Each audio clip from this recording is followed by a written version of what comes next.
Welcome to people as they're joining us. We're going to get started in just a few minutes. While you're waiting, I just have this PowerPoint of some of our upcoming events that we will be having.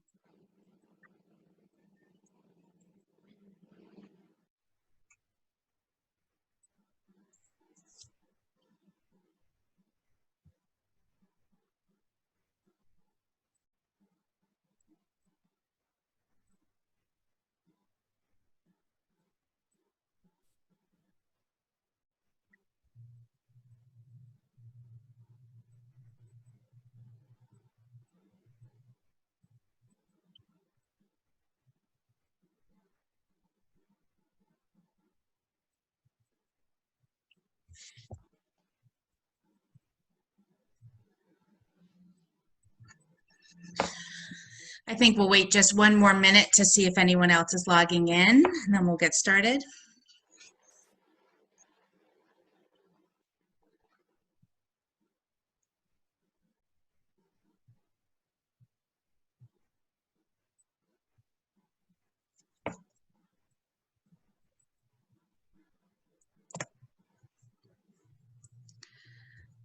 Okay. Welcome to everyone. We are really excited to have Teresa Schirg here with us tonight. She is a certified sexuality educator with the Advocacy Alliance, and she is going to be speaking to us this evening. Just a quick note before she gets started. If you have any questions during this presentation, you can type them into the chat box, and I will be taking note of all of those questions. And at the end, Teresa is happy to answer your questions the best that she can. And we're really looking forward to it. Take it away, Teresa.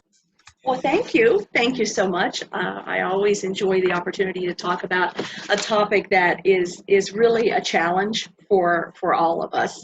You know, as we were talking earlier, Kristen, you know, whether you have someone with an intellectual disability or someone that's on the spectrum or someone who does not have any cognitive limitations, there's always an issue when it comes to sexuality.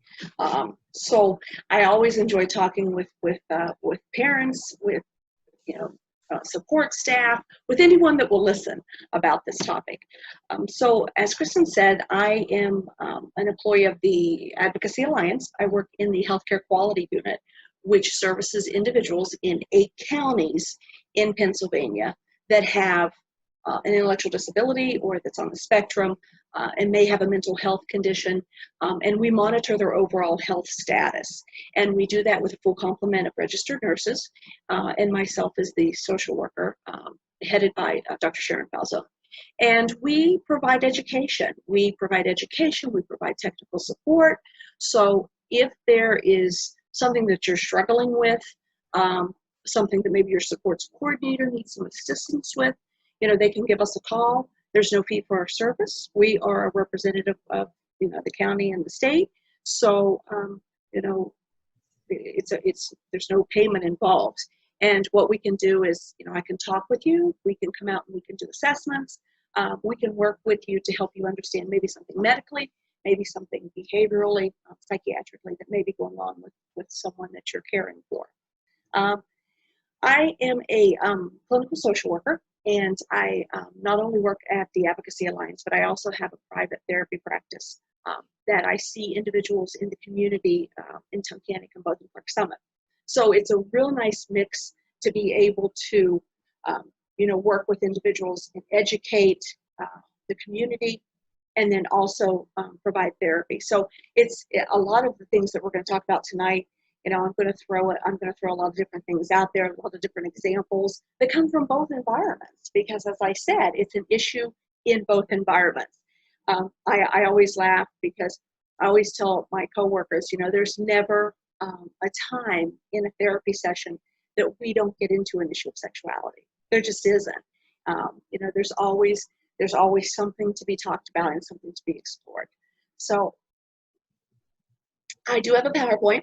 And we will try to get through this. It's a long PowerPoint. Oftentimes we go in different directions with this.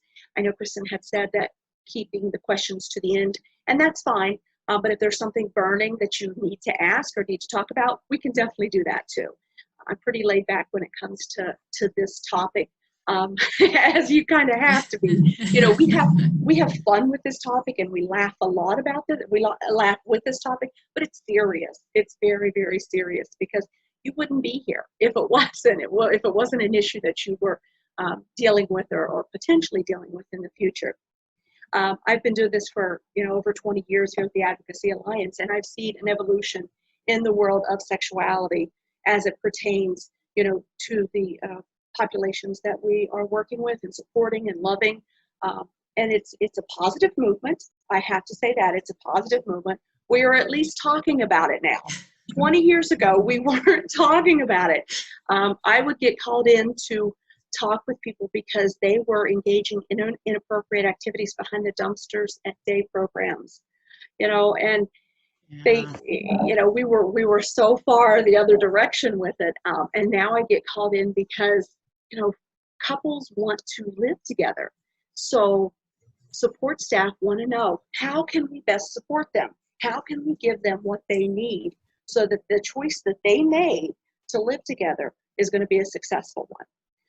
So we've evolved. We have a lot further to go, but at least we're moving in the right direction. So, it's always interesting, the questions, and the questions that you have are probably ones that we have crossed in the past. So please, share those with us, because it's definitely something we all want to learn from each other. I have the ability to cover 8 counties, so we go way into Tioga and down in Luzerne. So over those 8 counties for 20 years, we've experienced a lot of things that we do like to share with people, kind of cross-educate. Okay? So reproductive and sexual health is a key component to our overall health and quality of life for men and women. This was important enough that Healthy People 2020 put this in their program. They thought it was very, very important, and it is. It is. I work with people every single day, and the first thing that I ask them when I sit down with them is, what do you want in your life? And what do you think the answer is? Probably 95, 97% of the time. What do you think that might be? Anybody? To be in a relationship, you think? Absolutely. They say to me, I just want to be with someone. Not that I sexually want to be with someone, but right. I want to look across the table and I want to have dinner with someone. I want to be able to tell some big news to someone. David Petoniak, anybody that's familiar with him, David Petoniak, he's a professor at Blacksburg University, and he does a lot in the way of behaviors. And he said something years ago that has stuck with me forever, and it was, the only real disability that we deal with is loneliness. Loneliness causes so many behaviors. It causes so many behaviors. And if you break that down a little bit, it makes a lot of sense. I mean, if you're talking with, if you're going into some of these, community living arrangements, and I don't know how familiar you guys are with community living. Are you pretty versed in that, in the community living arrangements? Or is it mostly home living with individuals that have any neurodevelopmental? So the people that are listening, they're not going to be able to talk out. The only way that they can answer you would be in the chat box. But Tracy just said, my daughter says she just wants to have a boyfriend like everybody else. Yeah. And what does that do to you? It just gives you goosebumps when you hear those kind of things. And we talk every day about an everyday life, don't we? Have you ever heard that phrase, everyday life? It's what we live by. It's what our philosophy is. It's what we absolutely buy into it. So how can we give them an everyday life if this piece is not being met? So that's why we do what we do, and that's why we talk about this and, try to educate as much as we can. So sexuality is as you all can read, the integration of all of these pieces that enrich and enhance our personality. Every single person has a right to receive sexual information and to consider relationships for pleasure as as well as procreation. Every single person has the right to sexual information. That's where, as a system, we fall short. I don't know about you guys, my education in the world of sexuality was so abstract. It had to do with the bee pollinating the flower. It was hard for me to understand. I didn't know what I was talking about. I didn't know what they were talking about, you know, and it hasn't changed a whole lot. I mean, I have teenagers, and it hasn't changed a whole lot. And in the state of Pennsylvania, the curriculum is really tied into funding. So you can either have a comprehensive sexuality curriculum, or you can have an abstinence-only curriculum. So it's really tied into the funding, but they're not required to teach sex education. So, you know, I applaud you guys for being here tonight, because this is the step that definitely there's a void in. You know, we're not teaching in the school, so they need to learn, because we want them to live that everyday life and to make safe, appropriate choices. So the benefits of sex education. Now, this is a part where I try to usually, you know, inform staff or parents on what are the benefits of teaching sex education. But it seems like this group is already bought into that. You already understand that there's benefits in teaching self-education or sex education. And we're going to get into this a little bit more. The self-affirming practice skills. It lessens guilt and embarrassment. I don't know how many times I work with individuals, and they may know the appropriate language, the language that oftentimes I'll say, if you're talking with your doctor or a nurse that you would use, they can't say it. It can't cross their lips. They can't say it. So with this, it kind of desensitizes them a little bit so that they're able to communicate that. And top priority, the benefits of sex education is to recognize and prevent sexual abuse. And the surveys that I read were consistent. Those that answered the survey questions, consistently, the number one statement that was made was protecting, safety, sexual abuse, emotional abuse. That's why we feel that it's so important, okay? Now, the downfall to this is that when we're looking at research, and our next slide will probably show this, when we're looking at research, they don't break sexual assaults, STDs, a lot of the things that's concerning sexuality down into, you know, spectrum disorders versus intellectual disabilities versus any neurodevelopmental. So they kind of clump them all together. So we can't get a real pure look at what some of these statistics say specifically for, you know, spectrum disorders. We are working in that direction. And I have seen some information recently. The Organization for Autism Research, you guys are probably more familiar with that than I am. They're doing a lot in the way of real specific research in that area, which is good. That's what we need. We need to be able to see specifically. I put these stats in not to scare you, but to make you aware that this issue is worth talking about, because time and time again, we're seeing these statistics and they just scare you to death. Women with disabilities, and remember, it's that whole catchment, are raped and abused at a rate twice that of the general population of women, twice. Among adults with developmental disabilities or neurodevelopmental disabilities, 83% of females, 23% of males are victims of sexual assault. 83% of women, 50% of men, 50% have been sexually assaulted 10 or more times, and more than 70% of women with a disability are sexually assaulted in their lifetime. I have to tell you that I've seen that number higher. When I do work with individuals, they absolutely, more times than not, will tell me about an incident that happened to them that maybe wasn't of their choosing. So, you know, it's a very, I hate to say it's a common problem, but it's one that we definitely do see an awful lot. And their frame of reference is an abnormal encounter. So, you know, we have to work on helping them to understand what a healthy relationship looks like. Yeah. And that's where the challenge seems to be. Those numbers are scary. They are, and I have a couple more that will really scare you. And again, I don't want to do that, but the reality is this is what we're dealing with. Right. In a 5-year retrospective study of over 4,000 children with disabilities in a pediatric hospital, 68% were found to be victims of sexual abuse, 32% were victims of physical abuse. Okay, this is the one that scares you. Now, this isn't specific to individuals with on the spectrum or any disability. This is just a general algorithm. So out of 100 rapes, 32 get reported to the police. 7 lead to an arrest, 3 are referred for prosecution, 2 lead to a felony conviction, 2 rapists will spend a single day in jail. The other 98 will walk free. Now, put that in context of the people that we love and support. Do they make the report? Do they go to, do they go as far as to go into the court system?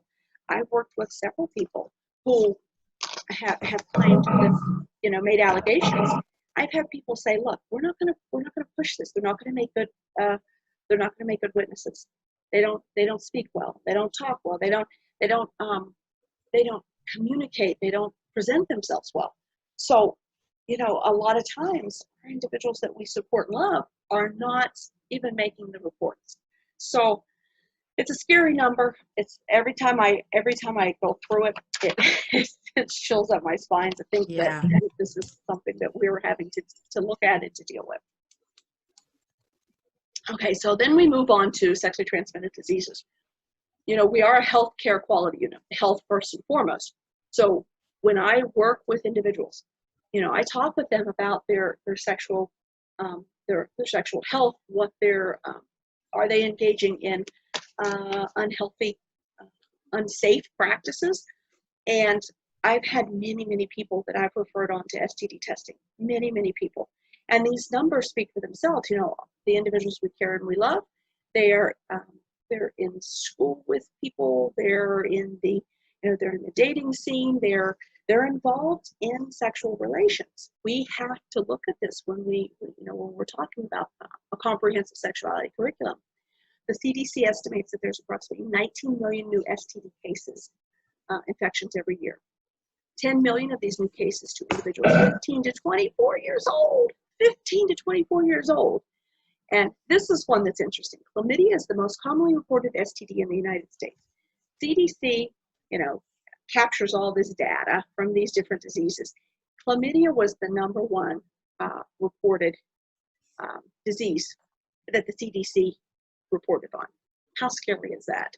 Yeah. In 2014, PA reported 57 cases, or 50,000 cases of chlamydia, 14,000 gonorrhea, and 471 cases of syphilis, which we thought syphilis was maybe gone, Right. or at least we weren't seeing it. So this affects our individuals too. So when I say safety, I mean STD safety. I mean, the stranger danger. I mean, safe sex practices. I mean, it encompasses all of that. And when we do trainings with individuals, I really work from that direction, that I want you to get all this information, and then I want you to make a decision based on that. Okay. So the goals that I have when I work with individuals with teaching sex education is I want to give them accurate information. I want to help their confidence and their self-esteem. Their social skills. Social skills are huge. As you all know, it's a huge issue. Help them to understand boundaries and distances and ways to start a relationship. We start right back there in how to start a relationship. We talk about body language. We do a lot of role playing. That seems to be really beneficial. We use a lot of tactile items. We use lots of pictures. And then we repeat and we repeat and we repeat, so that we get an idea that did they grasp this concept. When I do sex education with individuals, I kind of gauge where they're at as far as their knowledge of the content, and I will either go deeper or not or shallow, depending on what they want to know. More times than not, what happens is I'm called in, I work with an individual for a while, and they're like, okay, Teresa, we've got it. We don't need any more of this. And then I'll get a call back 6 months later, and they'll say, you know what? I want to have a sexual relationship now. Can you come and talk with me again? And, and we do. So it's all good. It's all good. So social skills are part of that. Communication about sensitive topics. You know, I ask them to say, I need you to say the correct language. I need you to say the word penis. I need you to say the word scrotum. I need you to say this. You can say it to me, then maybe you're going to be able to talk with the doctor about it, talk with the nurse about it, talk with parents about it. So sensitive topics, you know, you have to slowly get into that, but it is an area that's important. You know, we try to give them insight into the reality of relationships and parenthood and marriage because they kind of have this idea of what marriage and parenthood is, you know, going to the mall with a stroller with the baby and they're so big and everybody's looking at them. So we spend a lot of time saying you don't get to sleep, you're not going to have any money, and your clothes are always going to smell like, you know, formula. So we try to help them with reality. We use videos for this too. I found that videos sometimes help. And then understand appropriate sexual behavior. That was another thing that you all put on your survey, is appropriate sexual behavior. I hear that a lot too. I don't want Johnny to get in trouble. I don't want him to get in trouble. Over the course of these 20 years, what I have seen is, you know, the especially the police force have been a little bit more lenient with this. They have worked with us a little bit more on helping people to understand. I don't get those calls anymore about people, you know, masturbating behind the dumpster. I got those calls 20 years ago, a lot of them. I don't get those calls anymore. So I think that we are, you know, moving in the right direction with this and trying to help people understand, you know, sexual behavior that's going to get them in trouble. And that's a whole, when you do a comprehensive sexuality curriculum, that's part of it. All of those pieces come into play. Okay. So why is sexuality so complex? It's so complex because of misconceptions, absolutely. It's a fluid subject, and by that I mean, you know, it kind of changes over time. You know, 20 years ago, we didn't spend a lot of time talking about cross-dressing, and we didn't spend a lot of time talking about really homosexuality. We do more so now.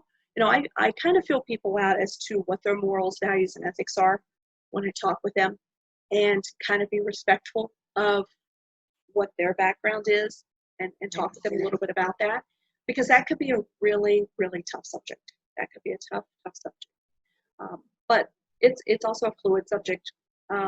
Individual rights versus vulnerability and protection. So many times we step on rights because we err on the side of protection. We are all guilty of doing this, aren't we? We're so guilty of doing this, and it's hard. We want to protect them. We want to make sure that, you know, they're going to be safe first and foremost, but do we give them the opportunity to have those experiences that may break their heart, the same that we are giving someone else who may not have the disability? And chances are we're probably not. So we don't give them the option to date, or we kind of water down the dating. We don't give them the opportunity to, you know, hang out at their buddy's house, where we probably wouldn't do that. That's a tough one. That's a real tough one. That's a fine line we walk all the time. But, you know, we definitely, it definitely makes it more complicated. Yeah, that's a really good point. Right. I think, you know, it's parents' nature to want to protect, you know, but are you limiting, you know, their experience by doing that? That's a really good point. Right. And you know what, with the world of social media, what I've seen evolve is the social media. You know, I don't know about you guys, but my teenagers, and I have 3 of them, they're all on social media. They are on social media, they're on Snapchat, I don't even know what they're on, but they are communicating, and they it really is part of their culture. We may not understand it, but it is their culture. And if you take that away from them, it's a meltdown. I've seen teenagers in therapy. They will just crumble if they don't have access to that, because that's their lifeline. So do we allow for those same opportunities for individuals that we care and support? I don't know. I worked with an individual one time, and he lived in the community, and he had full reign in the community. He could come and go as he pleased. He had no restrictions. He got involved with one of the apps, and it was called Grindr. If you've ever heard of Grindr, it's a hookup app. So here he is, 2:00 in the morning. This guy's beating on this community living's door, and he's saying, "Hey, Johnny said I could come over. What's going on here?" And what do you do? What do you do? I mean, I don't know. I know. Well, let me tell you what they did, because I thought this was beautiful. What they did was they tried to respect his rights, but they also had other people living in the house. So they said to, the guy, "Look, if you want to talk with him, you have to do it during these hours because there's other people sleeping. And then you also have to leave a photocopy of your driver's license, because we have to err on the side of being safe, cautious." And the guy never came back. They never came back. But did we step on his rights? I don't know. But it's that whole, it's that whole issue. We have to be careful. We have to be safe. So that's what I've seen evolve, and it's exploding, is the whole social media and the connections on there. Okay. Individualized beliefs, that plays a huge role, as it should. Your values, morals, and ethics are going to carry over to your loved ones. So, oftentimes we will have to deal with that, and we'll have to step back. I worked with a nurse one time who was very much of the belief that sex outside of the context of marriage was sinful. She has a right to believe that way. She absolutely does. And she wasn't best suited to do sexuality education. But the reality is, I don't have a lot of people that are getting married. I just don't. So do we impose that belief on them that they have to be married? I don't know. It's a touchy one, and it's a fine line that I walk all the time. And I always try to be respectful of their values, morals, and ethics, because they feel the way that they do. So you're dealing with that. You're dealing with personal feelings of support people. Those that maybe if they go to day program, or they have teachers, or they live in a community living, you have to do some work with those staff, because more times than not, they have a lot of power in that situation, and their beliefs kind of transfer on to the individual. So we have to work a lot with, you can have a belief, but if you're supporting this person, you need to pull back on that. You have to pull back on that. And then the history with the whole issue of sexuality outside of the context of individuals that may have any type of disability. So what I try to discuss, is I try to talk with them about physical health, emotional issues, and sexual expressions.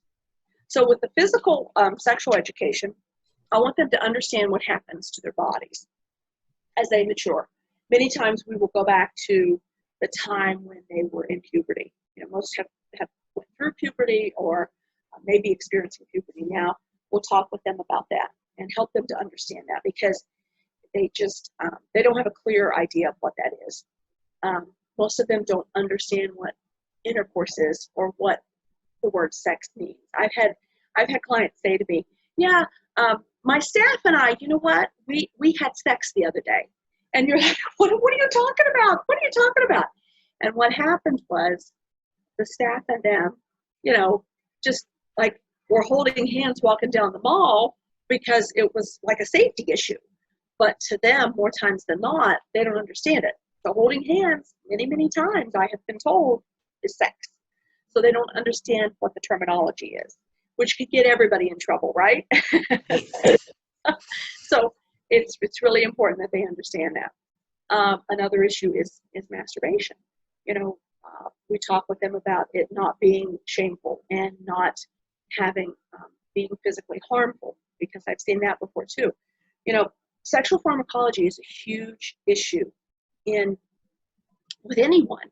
Medication can affect your sexuality. We know beta blockers will sometimes decrease your libido. We know sometimes psychotropic medication will increase your libido.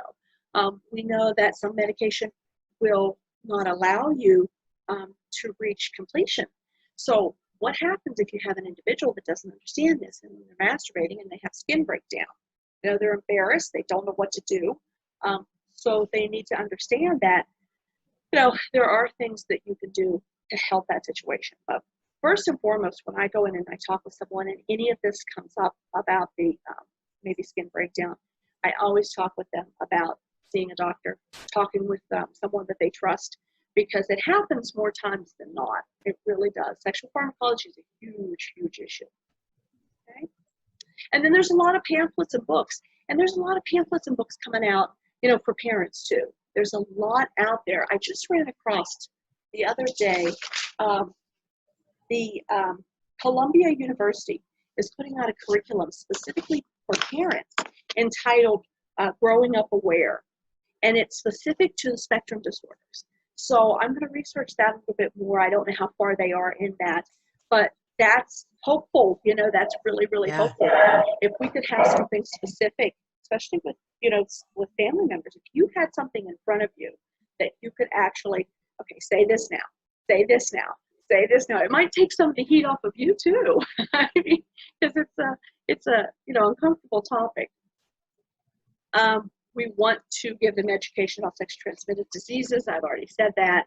And physical assistance or adaptions. I talk with people about this all the time. They're uncomfortable with maybe buying things that could assist them. So we talk a lot about that and what they could use, what's out there, what's available to them. So emotional issues that we cover. I want them to know that they're attractive and that other people are going to find them attractive. And that's what confidence, right? You have confidence, you present yourself in that way. We want to teach them that it can be a positive and an enjoyable experience. We want them to help and develop understanding, acceptance, and trust, and refer to counseling as needed. In my private practice, I do not see individuals. I usually see couples, but I will refer on to other counselors just because I think it's a conflict if I can't refer myself. But I refer on frequently because, as we've said, up to 95%, I've read statistics that the population that we're working with have had some form of sexual abuse. So that requires trauma therapy. That requires somebody to work with them and help them to get through, process through, to move on, help them to understand what a healthy relationship is. We want to help them with sexual expression,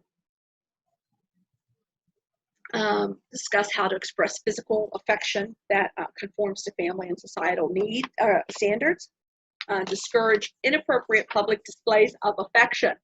This is a big one. This is a really big one. I always pose to individuals about, let's talk a little bit about if you were with your boyfriend or girlfriend and you wanted to have a relationship with them, or you just wanted to cuddle and kiss with them, where would you do it at? Now think about this. Where would they do it at? They don't have access to a hotel. Chances are they're not driving. Where do they do it at? The number one place that I see is a park. a park. So we talk with them about parks are off limits. Parks are off limits. Even in the dark, parks are off limits. But if you think about it and you break it down a little bit, I mean, where can they just do that very normal cuddling?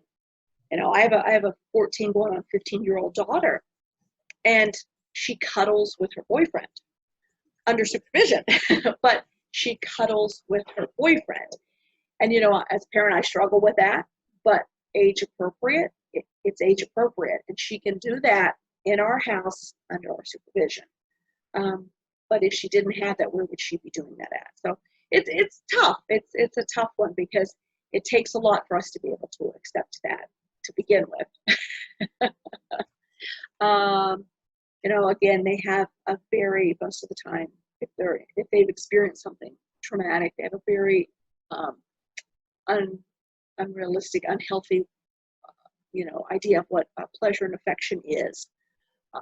We also give them a forum to be able to talk. We want them to talk. I want them to talk, and I can tell you without shadow of a doubt that if I talked with any of the people that you love and support, after a couple sessions, they would ask to speak with me privately, because what they want to do is they want to ask me questions and they want to talk with me. And I see that time and time again. I'll see people, if I'm working with them, like on Zoom, this is what they'll be doing the whole time. If someone's they're so afraid to say something because somebody's walking by and they can't get that out and they can't talk to you. So, having that person that they can trust, and we work on identifying that person. And sometimes it's not the parent. Sometimes it's not. Sometimes it's the aunt. Sometimes it's the friend that they can go to and say, look, I don't understand how this works. How does this condom thing work? I don't understand about condoms. Help me to understand this. That's really important to have those trusted individuals. We talk about ability to consent. I think that gets into the rights. So legally, people with any type of disability have the same rights as anyone else to have a relationship, unless those rights have been taken away. So they have a right to this intimacy and to sexuality. So I don't think I see that as much of a struggle with the family as I do with staff, because staff really take ownership and they want to protect them and they want to keep them safe. So I oftentimes will see that, and I have to work with the staff on, they have a right. We need to help them make a educated decision. We need to help them to make these decisions, because, so many times I've heard, what happens if they get pregnant? What are we going to do? What are we going to do? We're going to have these kids running around and they can't take care of them. But, the individuals that I have seen that have went on to have children, the supports that come into play, they are able to support this child with additional supports. They're able to work with this child. And the bottom line is, it's their right. It's their right. So I usually show this video. I'm not going to, but I am going to let you know what it is. It's called War of the Week. And if you ever want to see why we've done away with sterilization, watch this video. Because what it talks about is how eugenics has played a role in working with people that we love and support. And, sterilization is still going on. I mean, I've seen it. I've worked with individuals. I've worked with families who absolutely want this done with their loved ones. It's a hot topic, but the law says, we can't do that. But War of the Week, though, is it's on YouTube. It's a wonderful video. It's one definitely worth looking into. So the consent for sex, we talk a lot about this because I get a lot of people who are, engaging in conversations with people who may not be the appropriate age. This one is a tough one because, we have 14-year-old, 15-year-old girls walking around that look like boys that look like they're 21. They're 21. So we work with them on what is the age. Now, Pennsylvania is a little strange because it's 16 and 17. You can have sexual consent, but you can't have sex with somebody 18. It's kind of confusing. So what I always tell people is, the person that you are going to have a relationship with must be 18 if you're over 18. And we spend a lot of time with this because this is one that definitely can get them in trouble and has gotten them in trouble that I have seen more than anything else. So the age of consent is incredibly important. They must be able to indicate yes or no behaviorally or verbally to sexual overtures by other people, free of coercion and intimidation, and can understand and demonstrate potential risks and consequences of sexual behavior. So that's why that comprehensive sexual curriculum is so very important, because it covers all of these different topics. You know, the health benefits of masturbation, I probably don't have to sell you guys on this. It helps us to, you know, understand our bodies, helps us to serve as a rehearsal for mature play. It can provide sexual pleasure and fulfillment. We just have to be careful, you know, helping them to understand appropriateness of it. And, you know, what I have found when I've worked with people that are on the spectrum is the one thing that jumps out that I remember frequently with the majority of individuals that I've worked with is the concreteness of what you tell them. Like you'll talk about masturbation, and you'll say, you know, you can masturbate, but you have to masturbate in a bedroom or a bathroom. So that's gotten me in trouble before, because it's not concrete enough. A bathroom at Walmart, mom and dad's bedroom. So we will go through and we'll say, well, where could you engage in this activity if you feel the need to do so?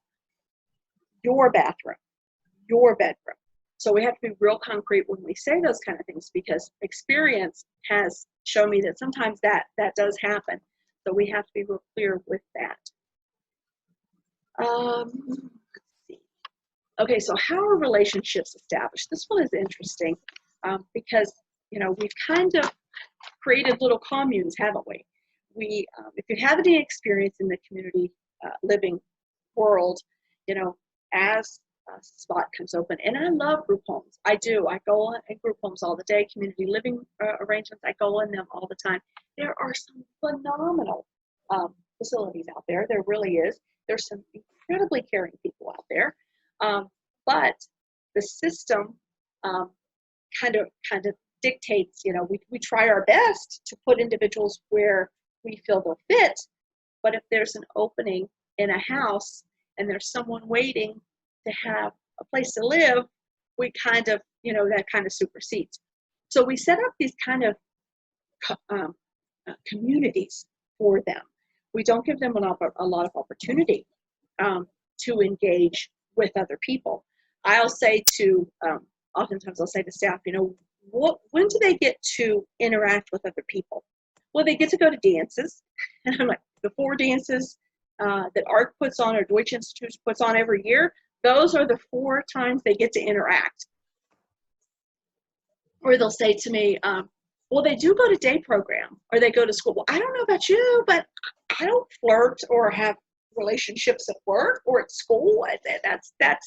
We have to provide for more. What can we do better? And it's not condemning anyone. The system has improved greatly, but there's so much more to do in this area. Do we give them the opportunity to go to the movies and not sit behind them and stare at them and make sure that we're watching everything that they do? It's tough. It's tough. There's not an easy solution to this. Oftentimes they have very little alone time. If you think about it, very little alone time. It's one knock on the door, open it up and go in. One knock, open, hey, Callie, are you there? And go in, you know. So we don't provide for that. Community outings, that's about it. That's about it. They don't have a lot of opportunity. So what we find is that they tend to date each other, or maybe they're inappropriate in their behavior because of that, because they don't have that opportunity to mingle with other individuals. So counterfeit deviance is it's a sexual behavior that looks different. The behavior looks deviant, but may not be when you consider the circumstances. And we do this all the time. The one that jumps out at me is individuals that were coming out of Enhurst, and they were coming into the community, and most had been on, you know, male floors or female floors. Well, this one gentleman, he went into a community living home with females. He was a male, there were females. Well, he had never seen a female before. So what he did was he walked into her room and he pulled open the blankets. He pulled the blankets. And everyone was like, oh no, look, Johnny's behavior is way over the top. It's way over the top. But it's counterfeit deviant because we didn't consider the circumstance. Johnny had never seen a female before. It was natural curiosity. He just wanted to see a female. I can name 100 different times that this has happened. I get a call frequently about individuals that are watching little kids. First and foremost, we have to be careful. We have to be careful. We have to make sure, definitely we have to take that seriously.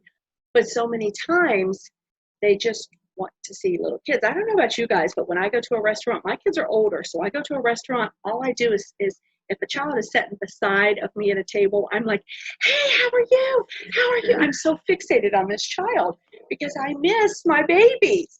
So out of context, it might look a little bit odd.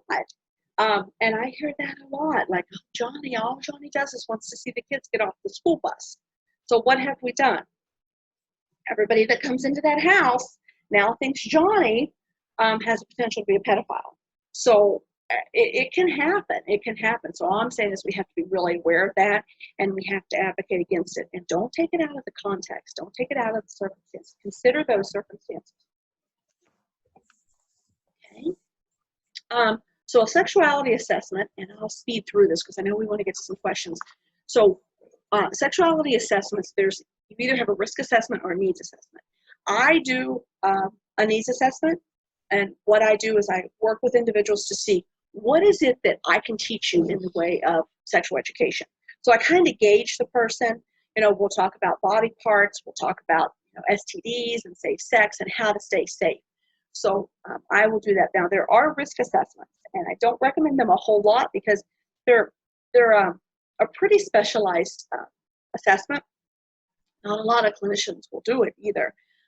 But the one that I see most often is the ABLE screening, the last one. There's a gentleman in Scranton that will actually do this particular screening. It's a very, very thorough screening. And what it's looking for, is this person at risk at maybe being an offender?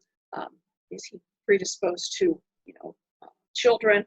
Those kind of things. So I don't recommend that a whole lot. I have in the past. I definitely have recommended that in the past.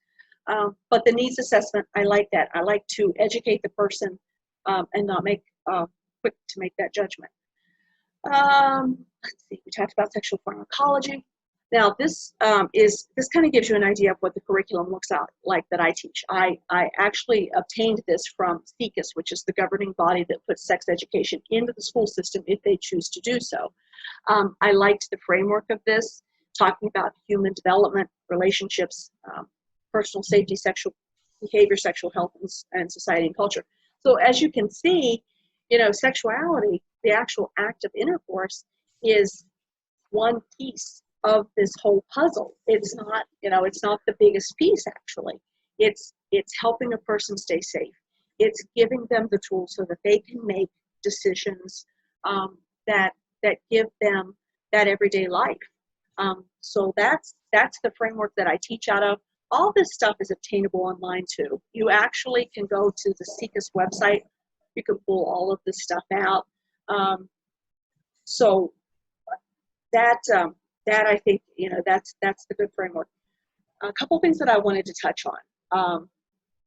So in the past, when I've worked with individuals that have that are on the spectrum, one of the things that I've found that is incredibly beneficial is the consistency. So if there's consistency at home and you have a certain way of doing things, there has to be consistency at day program or at school or whatever. And the best example that I have of this is I worked with an individual and the family did a phenomenal job of not crossing boundaries. The gentleman he was around 19 years of age, so they did a great job with it. The staff, it was a nurse. She was lovely. She was fabulous, but she would rub his back, and she would take him into her office because he liked to watch Hallmark movies. So he liked to go into her office and turn off the lights because, you know, it was daytime, so it wasn't real dark. And he would sit there and watch Hallmark movies with her. And of course, he would put his head on her shoulder. She would rub his back. And I got called in because he was kind of inappropriate. But there was no consistency. She was lovely, and she was doing what she thought that she should have been doing. She was trying to be, you know, caring. But she kind of, you know, it didn't work because it just made things worse because there was no consistency. She was beautiful. She was beautiful. She was a beautiful blonde nurse who was giving this gentleman attention, who was 19 years old. So that happens a lot. That happens a lot, and I have to say it happens a lot with female staff too. I've worked with female staff, and I've been like, you know, you got to be careful with hugs. Hugs out of context can be very, very misleading. And I consistently have, especially female staff, say, no, you don't understand. You don't understand. Johnny's not like that. And inevitably, the male staff will say, oh, you don't understand. You don't understand what we see when Johnny's giving you a hug. So the one thing, you know, that I think is the most important is definitely consistency. So when you're working with boundaries, especially with boundaries, it's very important that, you know, the people that are outside of supporting this individual understand and they keep their boundaries as well. Such an important point. I think so many people treat people with intellectual and developmental disabilities just as younger than they are. Right. You know, they just kind of make an assumption that that's kind of the same as those disabilities. It's just, oh, they're 18, they're acting like they're 8, so let's treat them like they're 8. Right. And so that's a really good point of right. making sure you're being appropriate too. Right. I'm sure that blonde nurse was wonderful.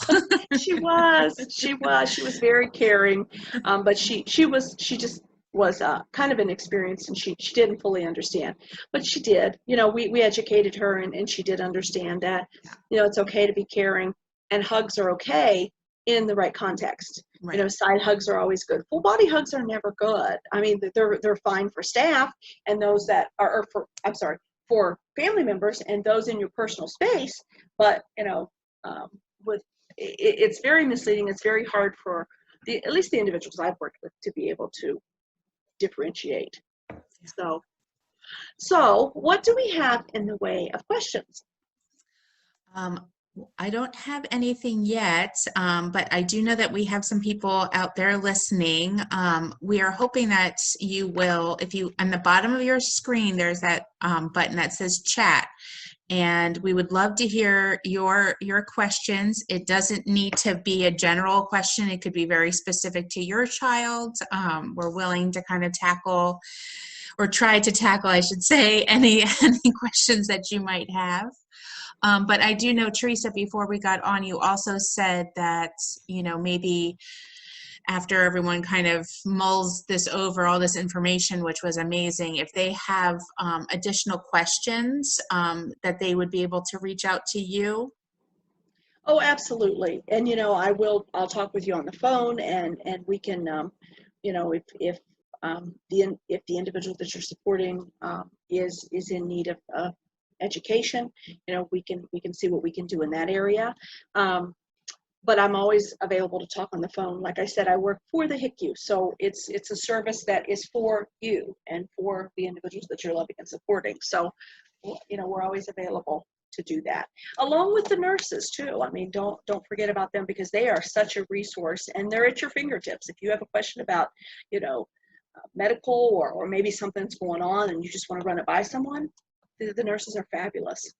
Yeah, that what you were talking about too, about the pharmaceutical issues with certain medications impacting certain elements of a person's sexuality and their sexual health.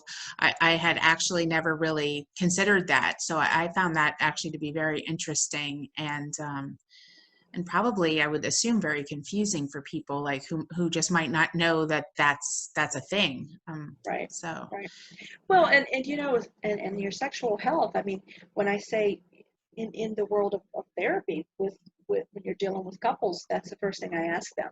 And more times than not, they're on blood pressure medicine, which is going to lower the libido. So, you know, you're giving the the partner a sense of relief. Oh, it's not me, it's the medication. But getting to the bottom of it. And most doctors are really good about working with you because Yeah. they're understanding your sexual health is very important. So Well, again, I'm not seeing anyone type any questions now, but I do have a feeling that your phone will be ringing okay. soon.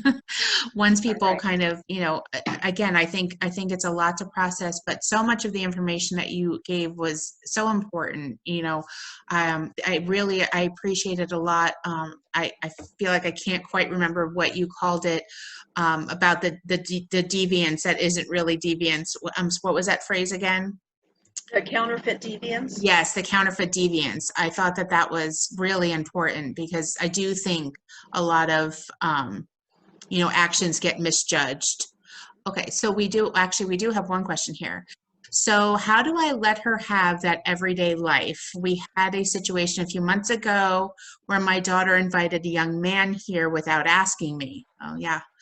Um, my son literally tripped over him in our garage. Let me say I stepped on rights of my daughter and the young man. Right, right.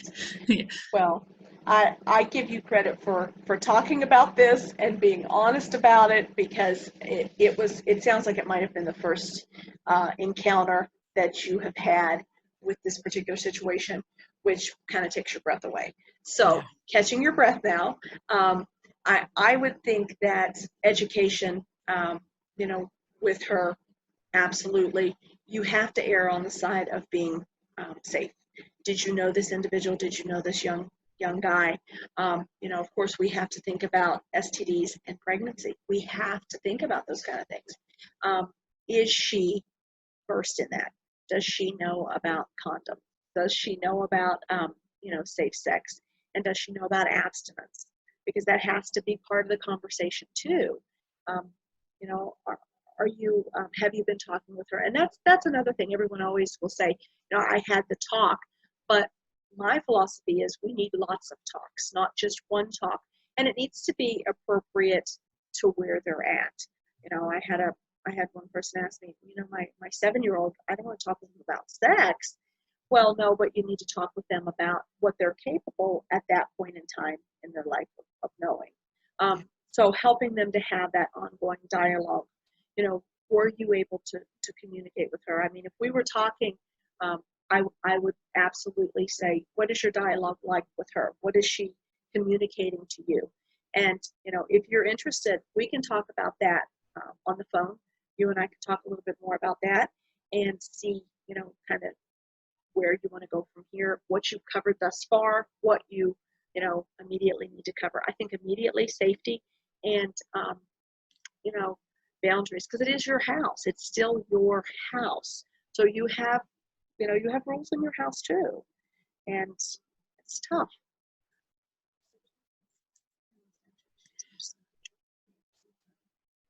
Oh, met on Snapchat. She doesn't understand the danger of bringing him somewhere near her that we do Yeah. not know. I don't even know how he got here. Yeah. Yeah. Yeah, to me that sounds like definitely somebody who should definitely give you a call. And does that sound like a situation that you would do that needs assessment with them, where they would kind of find out what she knows and doesn't know, and where kind of the holes and gaps in her understanding is? Right. I mean, I usually do, when I do the sex education face-to-face, it's usually with people over the age of 18, only because the school system, we like to think that it's their territory up until that point. But that doesn't mean that I can't share with you all the information that I have about that and give you some ideas on how to approach that particular topic. Snapchat is tough. Snapchat is, it's opening the world up. I have never been so enlightened in my life as I have been working with individuals, like adolescents, young adults in the dating scene. And let me tell you, it's beyond anything that I think any of us have probably experienced before. In the way of there's such freedom, there's freedom, and and they don't think that there's anything wrong with that. Having multiple partners, and maybe there's not. That's not a judgment call for me, but I understand it is your house. You want to keep her safe. You want to keep her Oh, okay. Oh, and Oh, the young man 16. Oh, okay. s'mores. That sounds amazing. Yeah. Yeah, Yeah. well, then that gets into that definitely gets into a legal issue, and that's something that is extremely important. Is the 20 versus 16 Yeah. is really So important. so because she is 20 though, that does mean that you can be working with her. Hmm. Is that right? Okay. Yeah. So so What county? I cover Luzerne, Lackawanna, Susquehanna, Wayne, Tioga, Bradford, and Sullivan. I believe she's in Luzerne? Luzerne. Oh, Yep, okay. Luzerne. Yep. Okay, yeah. Yeah. So reach out to me. You and I can talk a little bit more about this and see if we can come up with some ideas. Yeah. I think that would be very helpful. Good, good, good, good. Well, Teresa, I really do appreciate. I know myself, I'm going to definitely be rewatching this because I think there was just a lot of really good information. Some that I feel like I knew, but you really, explained it so well that I feel like I have such a better understanding. And it's a tough topic. It's taboo in a typical house working with neurotypical children. So talking Yes. about it so explicitly is not easy. It is entertaining at times, but we do really appreciate you just being very, very open and upfront with this conversation, and I hope that it's a conversation that we can continue. I think it's just so important. I think parents aren't quite sure what to do, and I'm sure they really appreciate your guidance at the Advocacy Alliance to be able to provide these services to help these kids, because those numbers that you shared in the beginning are horrifying, for everybody. So that safety is such a huge concern. But I also like the message of making sure that we're not, stepping on their rights also of having a full, complete life. So thank you for being with us tonight. Well, thank you. I appreciate that. I look forward to your calls. I look forward to more conversations about this, and I think we're all on the same page with this. That's always nice. It's always a nice Absolutely. feel. So, Absolutely. All right. thank Well, you. thank you so much. Bye, guys.